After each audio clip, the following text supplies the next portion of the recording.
प्रिय विद्यार्थियों, मैं doctor Padma Meena LBS college Kotputli से बोल रही हूँ। आज मैं आपको भारतीय राज्य व्यवस्था जो सेकंड पेपर है BA पार्ट सेकंड, उसमें जो भारत सरकार अधिनियम 1919 था उसके बारे में कुछ बताना चाहती हूँ। जैसा कि आप सभी जानते हो, उस समय ब्रिटिश सरकार का शासन था और ब्रिटिश सरकार भारतीयों को खुश करना चाहती थी, क्योंकि 1909 का जो भारतीय शासन अधिनियम था वो भारतीयों की स्वशासन की मांग पूरी करने में पूरी तरह से असफल रहा था और सांप्रदायिक आधार पर मतदान प्रणाली का प्रारंभ हो चुका था। इसने राष्ट्रवादियों को स्वतंत्रता आंदोलन को और अधिक उग्र करने के लिए प्रेरित किया और 1911 में, जैसा कि आपको विदित है, लॉर्ड हॉर्डिंग भारत के गवर्नर जनरल बने और उन्होंने भारत के संबंध में कुछ प्रगतिशील नीतियाँ अपनाई। 1914 में प्रथम विश्व युद्ध प्रारंभ हो चुका था, इसलिए ब्रिटेन की साम्राज्यवादी नीतियों को आघात पहुंचा और उसी समय भारतीय राजनीति के रंगमंच पर महात्मा गांधी, जो कि सत्याग्रह के प्रणेता थे, उनका आगमन हुआ भारतीय राजनीति में। 1916 में कांग्रेस और मुस्लिम लीग के मध्य समझौता हुआ, जिसके कारण ब्रिटिश सरकार की फूट डालो और राज करो की नीति विफल रही। एनी बेसेंट और लोकमान्य बाल गंगाधर तिलक के नेतृत्व में होम रूल आंदोलन प्रारंभ हुआ। इसने स्वशासन की मांग को बढ़ावा दिया और 1916-17 में जो मेसोपोटामिया आयोग का प्रतिवेदन प्रकाशित हुआ, उसमें भारत में शासन करने के लिए अंग्रेजों को असक्षम बताया गया था। इन सभी कारणों की पृष्ठभूमि, इन घटनाओं की पृष्ठभूमि में ब्रिटिश शासकों को संवैधानिक सुधारों का आश्वासन भारतीय जनता को देना पड़ा और 1919 का भारत सरकार अधिनियम इन संवैधानिक सुधारों के आश्वासन का ही फल या बीज माना जा सकता है। इसलिए 20 अगस्त 1917 को भारत सचिव मॉन्टेग्यू ने अंग्रेजी सरकार के उद्देश्यों पर एक महत्वपूर्ण घोषणा की, जिसे कि हम अगस्त घोषणा भी कहते हैं, जिसमें कहा गया कि ब्रिटिश सम्राट की सरकार प्रशासन में भारतीयों को अधिक से अधिक भागीदारी प्रदान करेगी और उत्तरदायी प्रणाली स्थापित करेगी।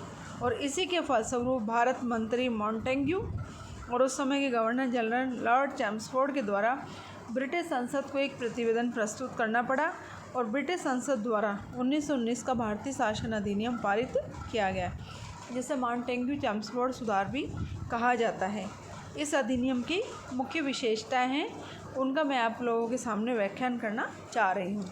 तो विद्यार्थियों, इस अधिनियम के तहत पहली व्यवस्था केंद्र में द्विसदनात्मक विधायिका की स्थापना के द्वारा की गई और इसके दो सदन बनाए गए। पहले सदन का नाम राज्य परिषद था और दूसरा सदन केंद्रीय विधानसभा के नाम से जाना गया।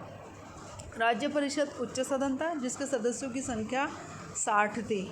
इसमें गवर्नर जनरल 26 सदस्यों को और 34 निर्वाचित सदस्यों को मनोनीत करता था। दूसरा सदन था केंद्रीय विधानसभा, जो कि निम्न सदन था, उसके सदस्यों की संख्या 145 निर्धारित की गई। भारत शासन अधिनियम 1919 की दूसरी विशेषता थी कि इसमें केंद्रीय विधानसभा को अधिक प्रतिनिधित्वपूर्ण बनाया गया और 145 सदस्यों में से 41 मनोनीत सदस्य और 104 निर्वाचित सदस्य इसमें चुने गए, जिसमें 104 निर्वाचित सदस्यों में 52 साधारण निर्वाचन क्षेत्रों से चुने गए, 32 सांप्रदायिक चुनाव क्षेत्रों से, 30 मुस्लिम क्षेत्रों से और 2 सिख विशेष और एक विशेष निर्वाचन क्षेत्रों से 20 सदस्य चुने गए और 7 भूमिपतियों, 9 यूरोपीय और 4 भारतीय व्यापार समुदाय द्वारा निर्वाचित किए गए सदस्य थे। 1919 के अधिनियम में प्रांतों में आंशिक उत्तरदायी शासन अथवा द्वैत शासन की स्थापना की गई, जिसमें प्रांतीय शासन 2 विषयों में विभक्त किया गया और दोनों का प्रशासन 2 अलग अलग अधिकारियों को सौंपा गया।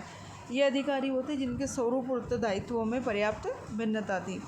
प्रांतीय अधिकारिता के विषयों को 2 भागों में आरक्षित और हस्तांतरित विषयों में विभक्त किया गया।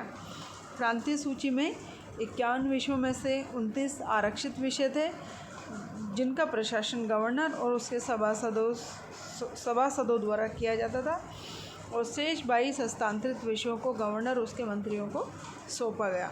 गवर्नर और मंत्री इन विषयों के प्रशासन के लिए विधान परिषद के प्रति उत्तरदायी थे, जबकि गवर्नर तथा उसके सभासद अनुत्तरदायी थे।